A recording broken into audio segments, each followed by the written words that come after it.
So the question was, what happens if we come to the point of realizing that, okay, well, now we're on Facebook. What happened? Let me just look up here exactly.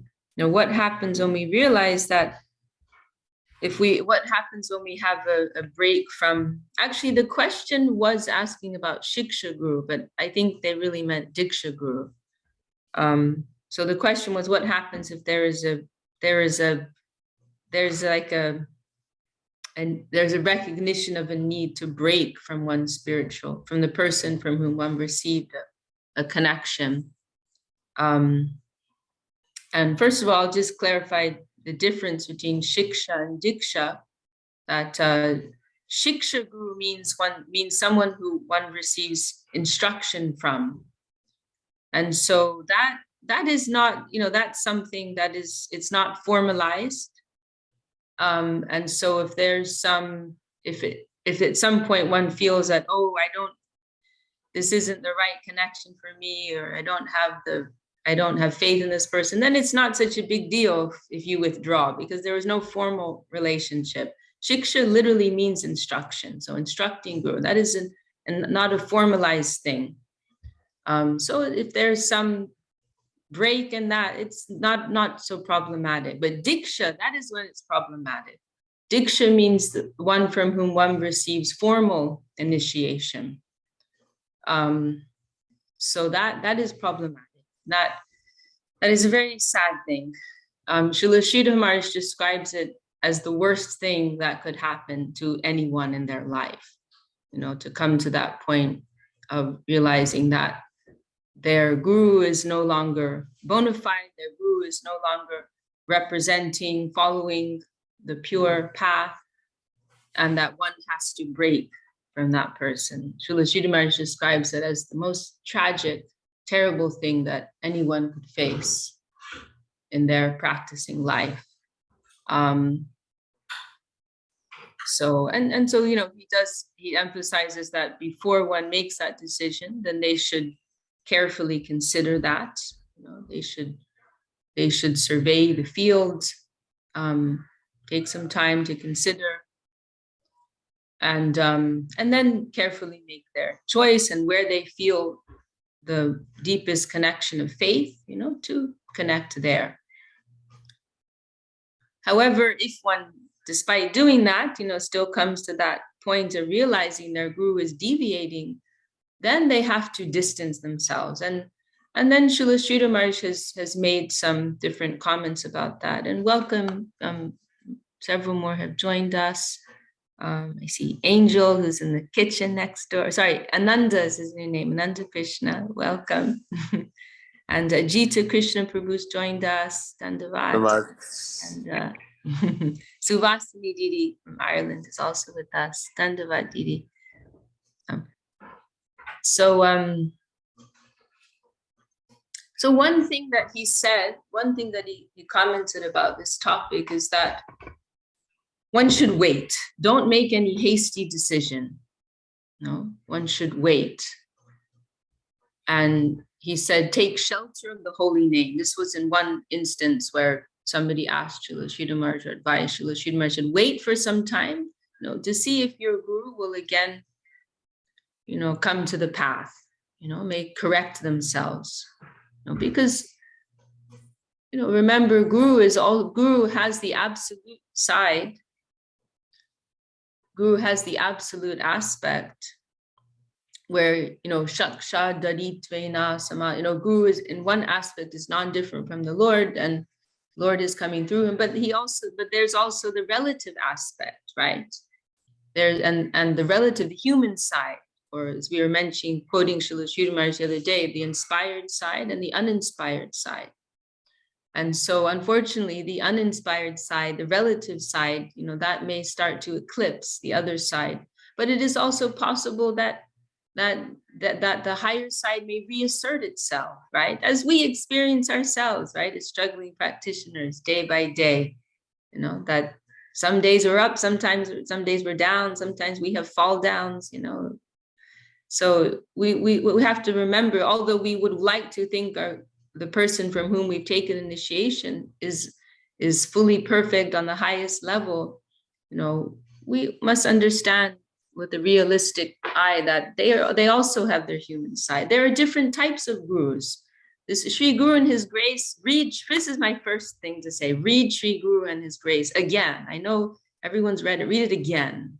It's one of those books that we can revisit again and again, and it will become relevant again and again.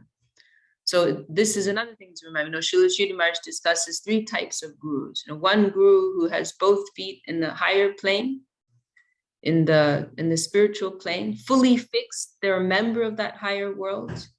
We refer to as Nitya, Siddha Vaishnava, eternally liberated. And they're reaching down to the souls of this world. And bringing them up. Then another guru has 1 foot in the upper world, 1 foot in the lower world, and they're also bringing souls up. The 3rd class guru has 2 feet in the material world. They're still in a conditioned state. They're still in a conditioned state, but their eyes are fully fixed on that higher plane. So this guru is in the most, vulnerable position because they're still under the influence of that material energy.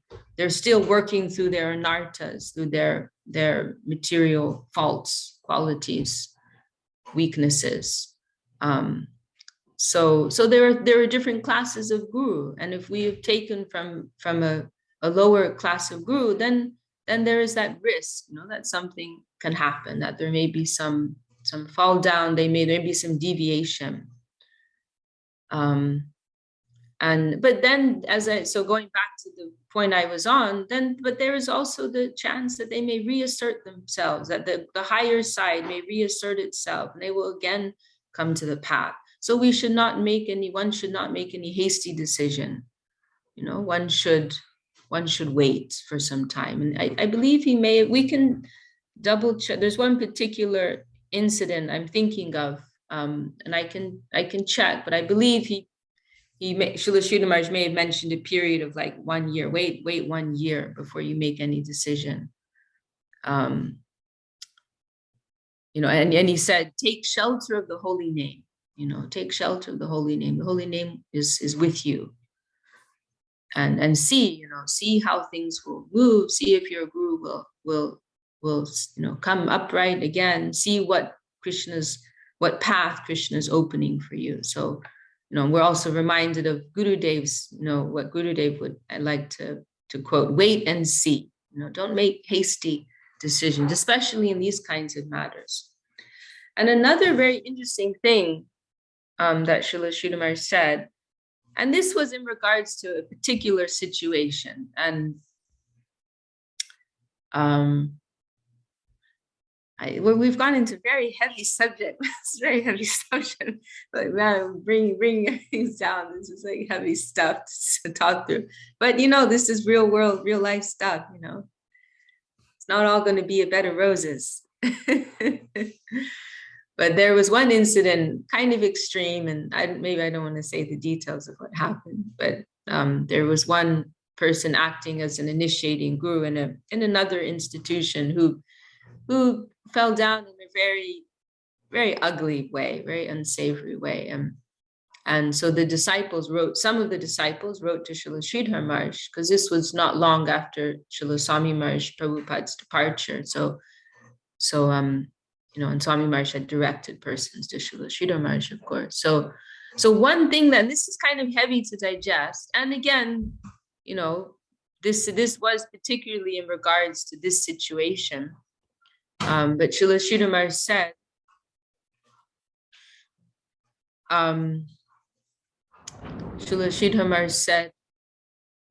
that he said, you should not blame your guru, he said.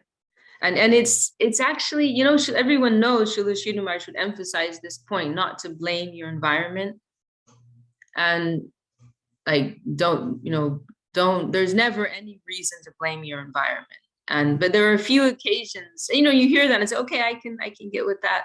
But there are a few points on which I heard in particular circumstances where Srila Sridhar Maharaj, again, made that point. it really surprised me. Like, wow, even in this situation, and this is one of them. Srila Sridhar Maharaj said that the disciple should also feel like I'm a little responsible. Come and join us. Srila Sridhar Maharaj said that, the disciple should feel that I'm a little responsible. That, because the disciple is bringing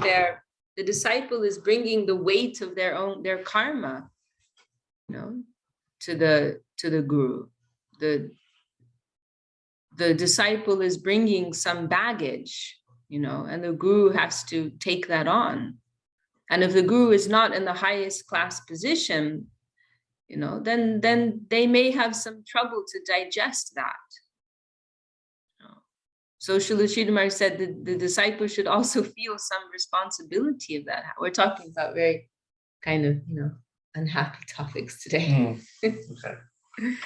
Ananda Krishna is here, he's telling us.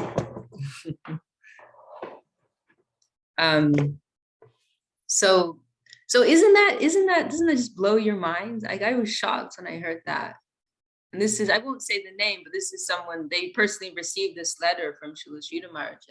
Like, you should also feel some responsibility, that you brought the weight of your karma, And this is some, I'll just say, many of you know this story, but this person, this person who was acting as a guru, he got involved with drugs and, women and also some crazy things, ideas.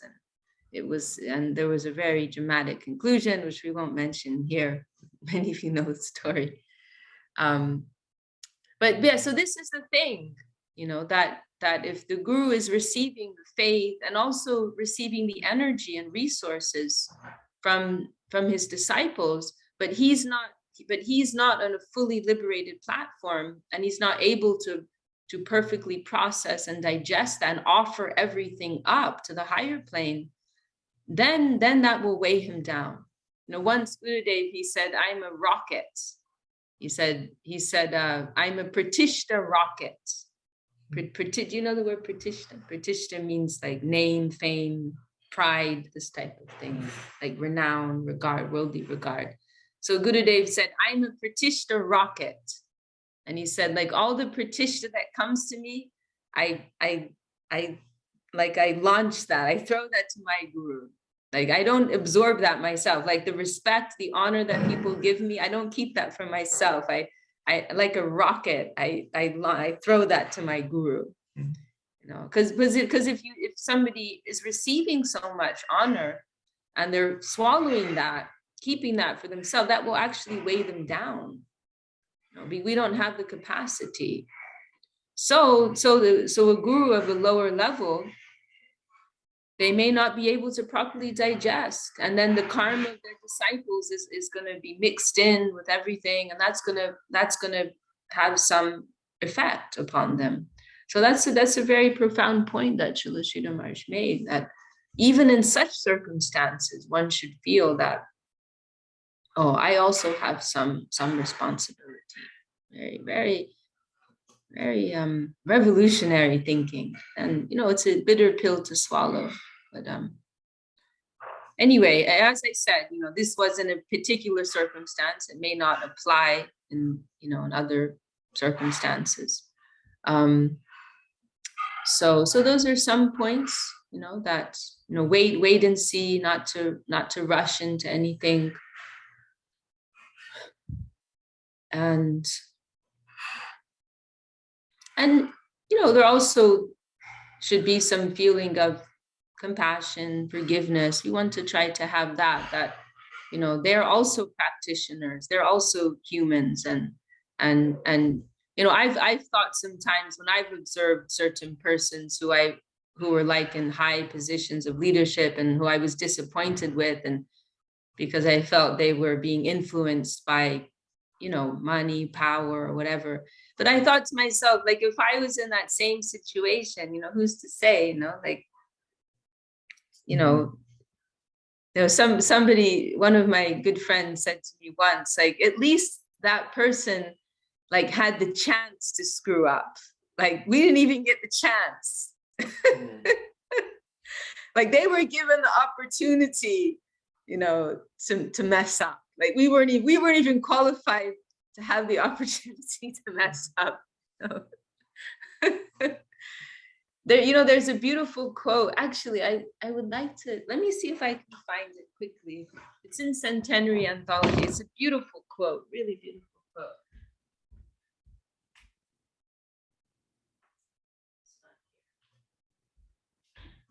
But Srila Sridhar, she uses this analogy of a battle, that we're in one sense, we are in a battle against the material energy.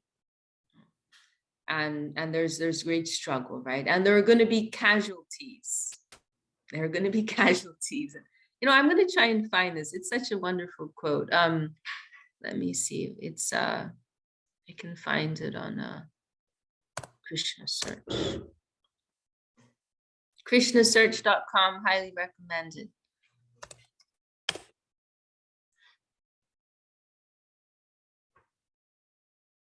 No, I searched for the word mad, but of course that's going to come up a million times because, we're all about the madness of Krishna Prema. Sridhar talks about how like some may go mad. It's Centenary Anthology. Here it is, Centenary Anthology. Is it here? Harmonizing Spirit. I think it might be here. The Harmonizing Spirit. Maybe I can't find it now. But anyway, I don't want to hold everything. And welcome Krishna Mohini, Didi in Spain, and Dana has joined us, Charu Damodar. Welcome everyone. Tandavat, Didi, Tandavat. So, but he says that, I wish I could find it. It's so beautiful. Does anybody have it handy? I don't have it on this computer here. I just wrote maybe an example of what you're saying, Centenary Anthology, the guide. He also gives an example of a school. Some may not pass an examination. No, he uses this analogy of a battle, and how there may be some casualties and some may go mad. Okay. The Krishna put the link here, I think. Wait, okay, I've got it. This is it. Yeah, this is it. What I just quoted. Oh, I think. Can you say it? Sometimes the devotees may feel defeated and sometimes may even go mad, but on the whole, they shall have to make progress. Therefore, some sort of consideration and generosity should be allowed. Okay, yes, that's good. That's it.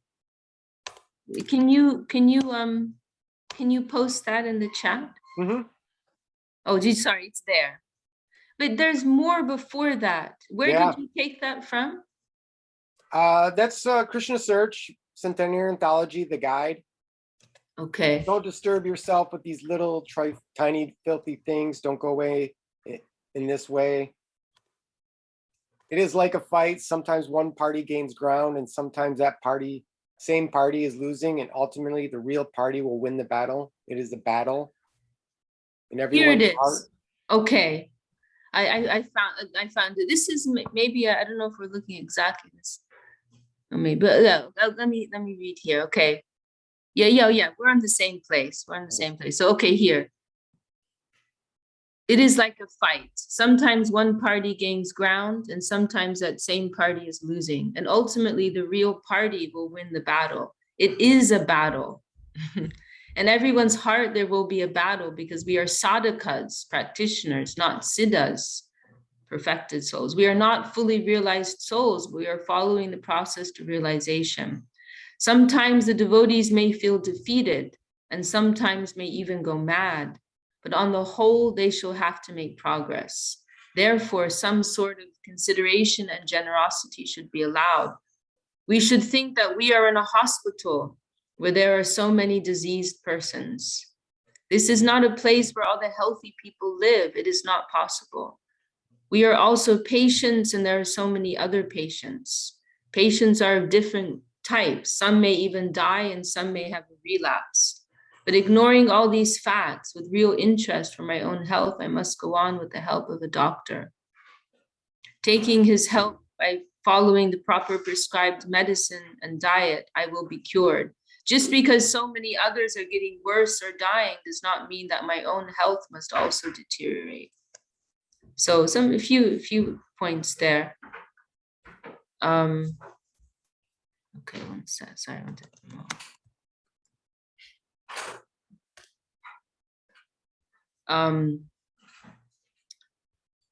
So that few points there, significant points that, you know, some consideration and generosity should be there. You know, that everyone's trying, everyone's coming forward. You know, there's going to be some casualties, but we will appreciate, you know, what everyone did. Someone may lose, somebody may fall down, somebody may die, but what they did in the course of that battle, you know, that may be, you know, that will be remembered, and that also is like support. They gave so much support to others. They did something substantial in that time, and they may come back again.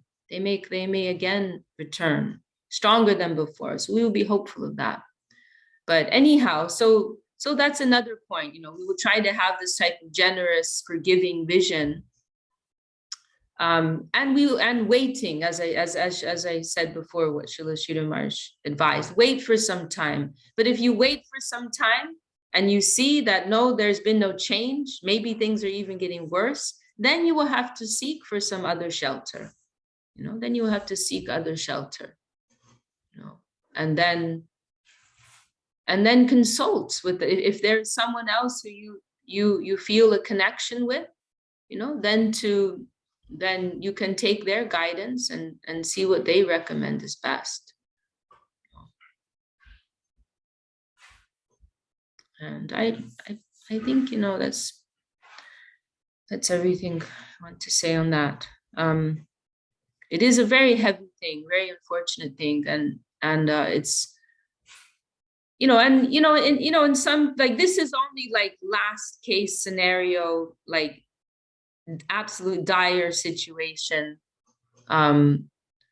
Otherwise, you know, in more mild cases, then another point to remember is that shiksha always comes to our relief, the connection of shiksha, and that actually more importance is given to that. In our line, in our sampradaya, more emphasis is put on the shiksha connection. We are not a diksha guru parampara. We are shiksha guru parampara, means a line of instructing gurus. If you look at our guru parampara that Saraswati Thakur outlines, it's composed in one song. It's in our kirtan guide, Krishna Hoite Chatra Mukha, this song. You know, you'll see when Saraswati Thakur is tracing the line of gurus, he's sometimes including persons who didn't have a diksha connection in the line. So for one of the prime examples of that is Baladev Vijayabhushan, you know, a couple centuries before us. You know, he took initiation in another line from another guru, but at a certain point he met with Vishwanath Chakravarti Thakur of the Gaudiya line, the Gaudiya of this Mahaprabhu's line. And he realized, oh, this is something higher. This is something more. And he took shelter from Vishwanath. Yeah, I said that already. And he took instruction. He took shiksha from Vishwanath. And Baladev Vijayabhushan also made an important contribution. You know, he gave a commentary, the Govinda Bhashya to the Vedanta Sutra, which was very important and you know, was in giving some dignity to Mahaprabhu's line. So Baladev Vijayabhushan, although he formally took initiation in another line from another guru, his heart was sold here, and he accepted this, and he also made a valuable contribution. So Saraswati Thakur included him in our guru parampara. So our guru parampara, it's not based on diksha, like the formal bodily connection, but it is shiksha. And so in the same line of thought, if we feel there's some lack or some deficiency in our diksha guru, then that can be compensated by shiksha connection. You know, it may not be in every situation, oh, I need to have reinitiation. You know, that's a very heavy thing to do. And that will be done in special cases. You know, in the case of our Gurudev, he did it in some cases, but in some cases he wouldn't do it. you know, our Gurudev, he was so, you know, so transcendentally situated, so divinely attractive, that there were many persons who requested reinitiation from him, as well as initiation, of course. And in some cases, he would accept if he considered that the person that that devotee was, the guru that devotee was connected to wasn't so qualified. Sorry. If Gurudev considered that the guru that devotee was connected with was not so qualified for whatever reason, then Gurudev would reinitiate. But in other cases I've heard, he said, no, your guru, his position is okay, he's steady, you don't need to do that, you know.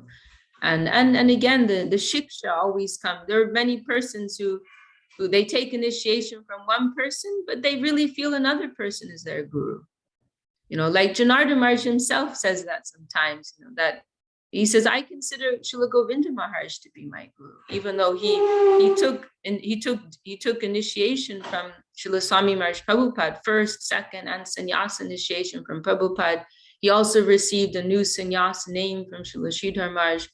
But he says, I feel most that Srila Govinda Maharaj is my guru. So that, you know, that is, there's some room there, you know, there's some freedom. This isn't like legislation. It's not like an institutional thing. But, you know, Krishna consciousness is moving on the basis of faith. And so we have freedom to choose where we put our faith. No one's going to come and inspect our consciousness. Oh, where are you putting your faith? Your faith is like one person told me, and in fact, they're present in the Zoom here, but I won't say who it was, that they took an initiation from one of the current initiating gurus, but they actually felt more of a connection with Srila Govinda Maharaj. And then some of their godbrothers and godsisters criticized them. Oh, you're meant to be a disciple of so-and-so, you know, but you don't act like that. You don't talk like that. You're a disciple of so-and-so. You know, like you should know who your group is, you know. And this devotee came to me like very confused. Like, is this okay? Like, I feel like Srila Govinda Maharaj is my guru. Like, is there something wrong with that? There have actually been a few people who have come to me, like they, you know, some of the local people, they have some limited thinking, the local devotees, and they try and impose that. And like, you know, you have to feel like you're with this group, you know, not with that group, or, you know, you're with our group. And I said, that's not how it works. You know, like where you have your faith, you know, invest it there. That's fine. That's beautiful. And that was what our Gurudev was. He was very clear about that. Our Gurudev, Srila Govinda Maharaj, one thing he emphasized before he left the world is that he didn't want a zonal system like previously, and maybe today also in some organizations, they'll have like this guru is in charge of this zone and this guru is in charge of that zone. But Gurudev made it clear he didn't like that, because and we were mentioning this phrase maybe yesterday, this phrase Shraddha Mayoyam Loka. Gurudev, many times I heard him say this. We are living in the faithful plane. Shraddha Mayoyam Loka. We are living in the world of faith. And so everyone should have freedom to express their faith as they are so disposed, as they are so inspired. It's very important. So if anyone tells you otherwise, you know, then they don't know. They are under the influence of limited provincial thinking. It's, you know, that's something Srila Sridhar Maharaj and Gurudev was very clear about. And there's another beautiful quote, which is also coming to my mind in Sri Guru and His Grace, which is one of the most beautiful expressions like it's ever descended upon this earth. Srila Sridhar Maharaj says, we are the messiahs of free love and free faith. So beautiful. We are the messiahs of free love and free faith. So, and he speaks about how there should not be too much rigidity, you know, in how, especially newcomers, he's speaking of how they are handled. So yes, where you feel free to express your faith and nourish, culture your faith, where it flows. You know, that is healthy, happy, wholesome thing. You know. So then going back to our discussion, yes, so if one is fortunate to feel a connection with, so okay, if one feels that it really is necessary for reinitiation, then to summarize everything I said before, wait for some time, and if you feel it's really necessary, then if there's someone else you feel you can take from, you have faith in, then approach them, discuss with them, and then after that, it's not my business anymore. You have to discuss that with them. And if you don't feel that there is someone like that, then that is also okay. You can wait. You can wait and see what Krishna will give you. Maybe one will have to wait another life. That's also okay. That is also okay. But I did want to address one other thing. There was a mention, somebody, I've been getting some private messages, that they felt that one reason that their initiation wasn't so powerful is because it was done by Zoom. But I would like to point out that is not significant, actually. It doesn't matter by what medium. That the initiation is a formality. Our Gurudev, Srila Govindamar, actually Govindandini's husband, Govindandini is right here. Her husband is Trivikramar's brother, and our Gurudev gave him initiation on the phone. Like, it wasn't even like what do you call it? Video, but visual. There wasn't even like a visual exchange. It just was on the telephone. And I heard Saraswati Thakur also did 1 or 2 initiations like that. So Trivikrama told me this, and he said that Gurudev explained to him. He said that actually, like, this isn't so important. He said oh yeah, that's what he said. He said the initiation really depends on his faith. That's what he said. The initiation depends on his faith. It's an exchange of faith. That the disciple is putting faith in the guru, is affirming, yes, I have faith in you, and the guru is also saying that I am.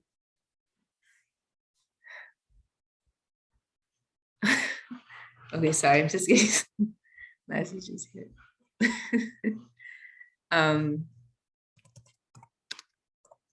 This is all related. It's this real stuff, live stuff going on.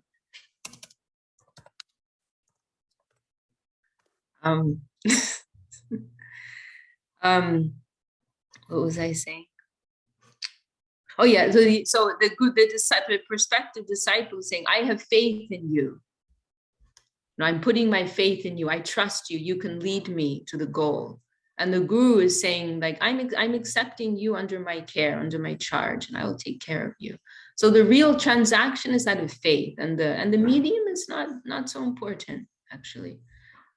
And actually, another point, if I want to kind of confuse the issue here, is that this Harinam initiations is kind of a new thing.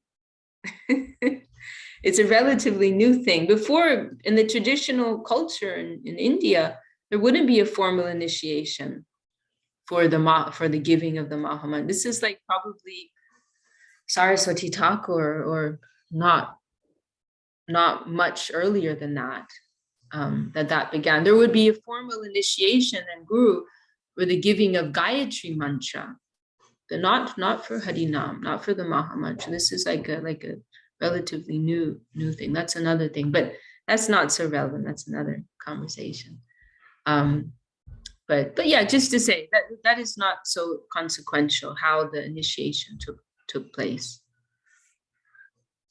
I think that's everything I want to say. I hope that's helpful, and my deepest sympathy, heartfelt sympathy for such a situation. As I said at the beginning, Srila Sridhar said, it's the absolute worst thing that could happen to anybody. That this is the person in whom we have put our full faith, full regard, and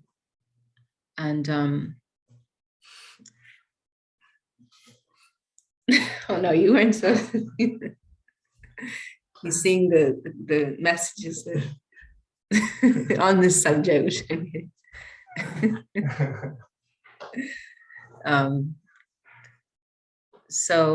Yeah, it is a very sad situation, very sad situation. But remember, we are optimists because there's always a new way, there's always a way forward, there's always a path for us. This is, now I'm reminded that this was something Shuddha Shawu we used to say a lot. Like, there's always some beautiful arrangement waiting for us. There's always some beautiful arrangement waiting for us in Krishna consciousness. Even if it may appear absolutely desperate, dark, in some periods, we have to have that faith and that optimism. The Lord is there, Krishna's there. Things are going to get better. It's just going to get better. Like I see this situation as progressive. I see this as progressive. This is like a new installment, a new layer, a new level of progress. So be hopeful, be happy, be optimistic. The Lord is there. Okay, we've got some more comments coming up here. There's also Chaitanya Dai saying there's also the angle that Guru is one. Nityananda Ram comes in his different forms of mercy. Yes, Guru is a principle of divinity, right? And that may, and someone may be empowered to act in that capacity, but that empowerment may also be withdrawn, right? Oh. But hang on, I'm not exactly sure where you were coming with that. Exactly. I mean, maybe you meant in the sense that our relationship with Guru is still there in a general sense, perhaps. And there's another comment here. This is a private message. I would like to know if the Guru, when he initiates a devotee, he stays with his karmas. Okay, the English isn't so clear. If it influences his life in any positive or negative. Do you mean the Guru? Or I think maybe you came a little late, but we talked about this in the beginning, that it depends on the level of Guru. I'm not sure if this was meant to be an anonymous question, but they sent it to me as a private message. But we did touch on this, that yes, it depends on the level of the Guru. That, the Paramahamsa Vaishnav, the pure Guru, the highest level, they will not be compromised. On some relative level, they may show something, but their spiritual integrity can never be affected. They are always on the highest platform. Nothing can bring them down from that. Although they may show something. Srila Sridhar Maharaj described it as sympathy pains, like if a doctor is treating someone, may experience some sympathy pains, but it's not anything substantial or serious. But then in the case of a lower level Guru, if they're not in a very pure way, transparent way, utilizing and receiving the resources and faith of their disciples, then that will drag them down. Srila Sridhar Maharaj speaks of the transparent Guru and the opaque Guru. Opaque Guru, meaning that like what you give to them, that's staying with them. But the transparent Guru, they're offering that up. They're not keeping anything for themselves. So a Guru who's of the opaque type, they're receiving what their disciples are giving and holding that for themselves, then yes, that will drag them down to some extent, because there's karma behind that. It's like me, like sometimes people give me donations and it's a bit of a dangerous thing, because they're like, I didn't give them anything, they're giving me. Like if I go to a shop and I buy something, let's say I buy like food carries consciousness, right? So if you eat some food, that consciousness attached to it is coming to you. This is why it's recommended. This is in Upadeshamrita, one of the 6 intimate loving exchanges, Bhunkte Bhojayate Chaiva, to give food and to receive. It's a loving exchange. It's eating, sharing food. It's an intimate exchange. You're sharing consciousness. So you have to be careful who you do that with. Like they say, I won't break bread at your table, right? It's kind of a known thing throughout the world. But so Gurudev mentioned that if you exchange money for something, then you're nullifying the karma. Because then you may be afraid, like if you're out, you need to buy some food. Oh, I'm going to take on all the karma of whoever I'm buying this, dirty looking person or whatever. But Gurudev mentioned if you're giving some money, then that will nullify the karma. There's like a transaction there. So what happens if people are just giving you money? And there's not like exactly an exchange there. They're just giving you money. Then their karma is attached to that. And there wasn't an exchange of energy so that you nullified their karma. So it's a little scary if people give you money. It's like, man, I got to be careful how I use this. If I go use this to save up for my next beach getaway, then all that karma is going to come on me. But if I'm trying to use that money in the service of the Lord, whether directly or indirectly, then I'm safe. Then it's not on me. So if we are receiving energy and using it for ourselves, then yes, it will take that person down, take that guru down. I don't know if that answered this person's question. I hope that makes sense. And then Chaitanya Dai is saying, yes, even though one may reject guru and chooses to get reinitiated by another guru. Yes, that is another point that one can wait to see, where will guru come, right? That you already have the connection with guru. Where will guru appear next? Something like that. That is an interesting point. That is an interesting point. Yeah, something to think about. Something to think about.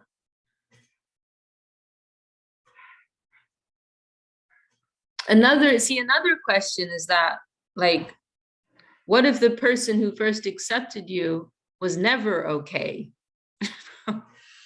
Did you really make a connection at all? That's another point. But anyway, we won't open too many cans of worms here. Does anyone else want to bring up any topics? We still have a little bit of time. Maybe something of a lighter subject.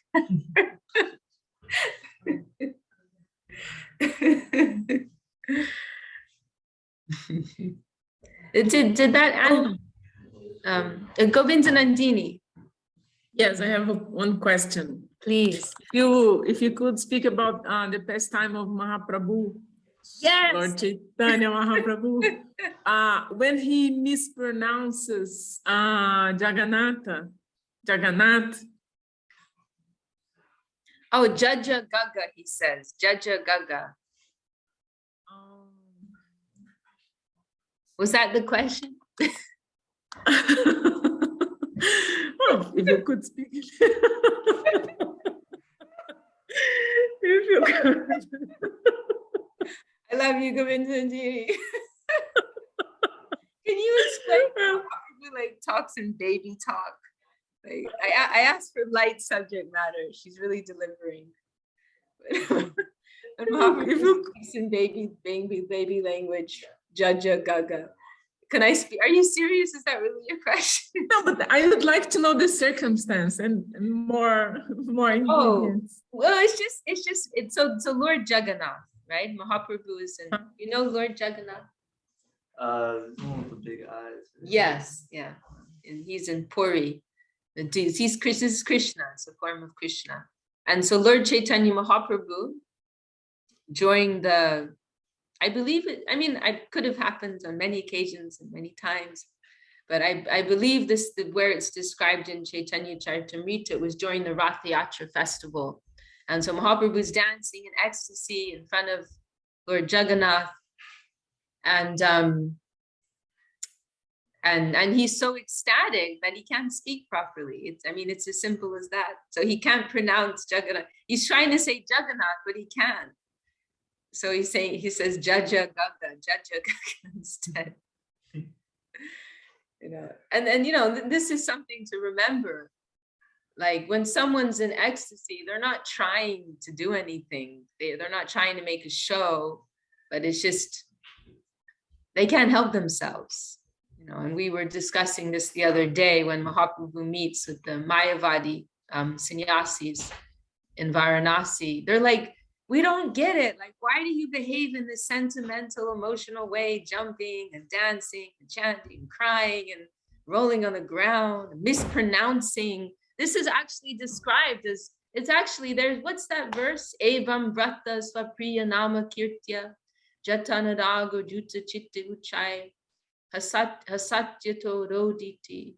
It's actually mentioned in this verse, describing the symptoms of one chanting the name of their beloved Lord in ecstasy. It's actually mentioned mispronouncing the name. Like they're in so much ecstasy with the Lord's name, they can't even say the name. So how's that? Sometimes people ask about proper pronunciation. Like, do you pronounce it this way? Do you pronounce it Ram or Ramo or Rama? And there can be long debates and disputes about this. But when you're really at the highest stage, you're just going to get it totally wrong. You're in so much ecstasy, you can't pronounce properly. So these sannyasis, they're asking Mahaprabhu, like, we don't get it. Like, we know you come from an educated family. You were a great scholar. You're a sannyasi, like you're one of us. Why do you behave in this mad way? And Mahaprabhu says, I'm also embarrassed about this. I'm not trying to make some big show to the people, but I'm also shy. But my guru, he gave me this mantra, and he told me, Tumi Murka, you're a fool. He says, you are not qualified to study by Devi. He said, Tumi Murka. He says, you are a fool. Mahaprabhu is saying, you're not qualified to study the Vedanta. So just chant this Maha Mantra. Krishna Priya Devi. Just chant this mantra. And then I started chanting this mantra, following the order of my guru. And lo and behold, all of these strange things started happening to me. So I went back to my guru and I said, what kind of a mantra did you give me? What was in this? What is this?